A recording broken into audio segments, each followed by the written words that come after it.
Tom Furlong, everyone!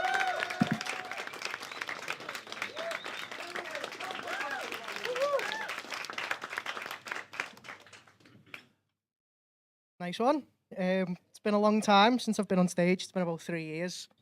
Quite a bit's happened to me since then. I turned 30, which is not that important to anybody else, but it felt sad to me. I went bald. That's why I've started wearing a cap. I did also lose 3.5 stone, which I'm dead proud of. But I had put 4 on, so you know.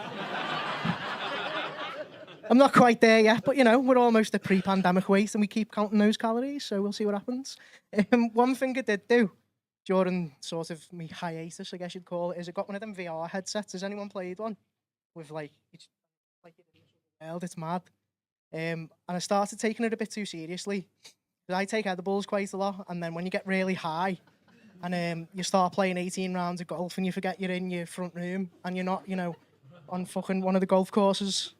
It got to a point where I was refusing nights out because I was like, I can't come out tonight, lad, because I've got an 8 a.m. tea time tomorrow morning. So, and he's like, oh, no, where are you going to play golf? And I was like, you know, just a golf course. Just me putting my headset on in my front room, just like, yes, taking it dead seriously.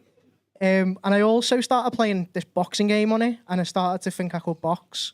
So I went to a boxing gym, started doing pad work and stuff. They build you up, they make you feel really good. And about 3 or 4 weeks into it, one of the fellas goes to me, I reckon you should start sparring soon. I think you'd be quite good at it. And I was like, yeah, you just want me to keep spending money here, don't you, lad? But we'll see. So I had a look around the gym, and I'm only 5'5", right? So I had a look around this boxing gym, and I was like, nah, lad. And I thought, do you know what I'll do? I'll ring my brother. I've got a twin brother.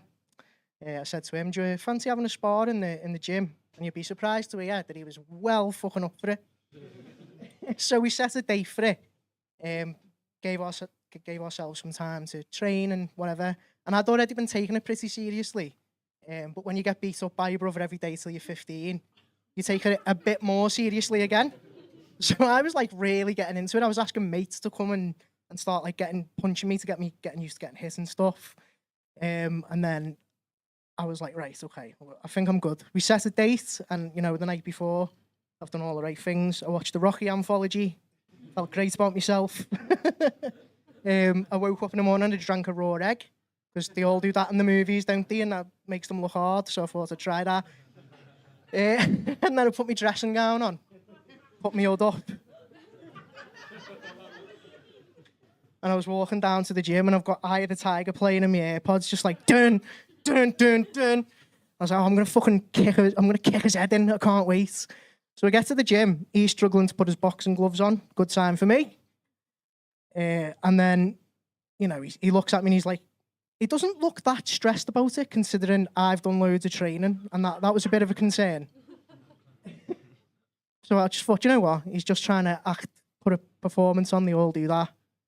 We get into the ring anyway, and, you know, we ring our imaginary bell, ding, ding. And then I wake up.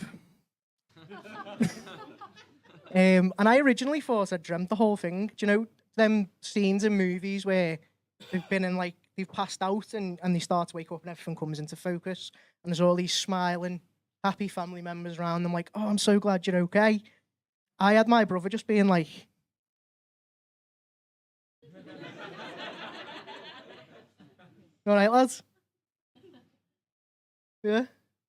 Well, your eyes are open, so I'm not that worried about you. And I was like, oh, what's happened here? And he's just like giving me nicknames, and that's all I can hear. He's calling me like Ricky Fatton and Muhammad Nali. He thought that one was funny. I didn't. And then I thought, hey, what's going on here? And it turns out that I've done loads of training and gone in all cocky and dead full of myself. So I've gone in just like, I'm going to fucking knock my brother out for the first time ever. They say battered me for 15 years. And I was like, this is fucking comeback time. And then I've just ran in, no guard, and he's not even put that much effort into the punch. It's just like uppercutted me across the gym. And I've just like, I've give it beans, by the way, as well. Like, we've got the same mates, obviously, we're twins. I've been telling him for 6 months, like, oh, I'm going to fucking batter him. It's going to be great. You should come down and watch it. So and then I thought back to the phone call. So I started, like I say, I took it really seriously, and I phoned him and I was like, "Do you fancy a spar?" And he just went, "Yeah," and then put the phone down on me and just went back to playing his Xbox. I was punching meat and fucking drinking protein shakes for 6 months. He just fucking spun me around the gym in front of, not loads of people, but enough where you're like, people are going to remind me about that for a long time.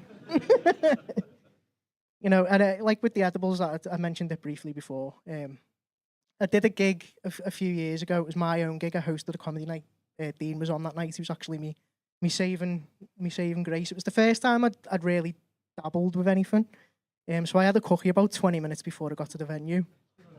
And then, like, at the beginning of the night, I was like, oh, I'm just, quite chatty, in a good mood, feel good about myself. And then, like, as the first act goes on, I got the first act on, I felt good. I went and sat down to watch them. I'm sitting there, and all of a sudden, my head just goes... The rest of this is going to be horrible for you. And I felt like, I don't know how many of you have done weed, but if you get like, sometimes you get a feeling of like you just need to be on your own and feel quite warm and safe.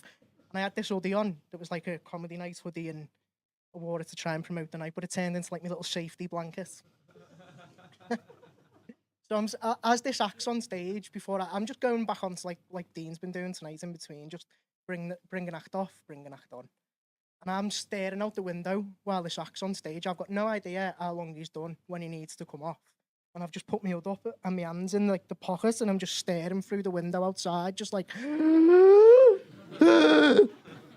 And then I just hear him go, "Thanks very much, everyone." And I was like, oh, God, that's me. So I walked back up to the microphone stand. And I thought, I'll just tell everyone what's happened. It'll be quite funny. I've just had a breakdown. They'll enjoy that. And then I just went into the microphone. "I just need to feel safe. I'm really sorry. Here's your next act, everyone." Right, that's my time. Thanks very much for having me. It's been great to be back on. Tom Furlong, everybody!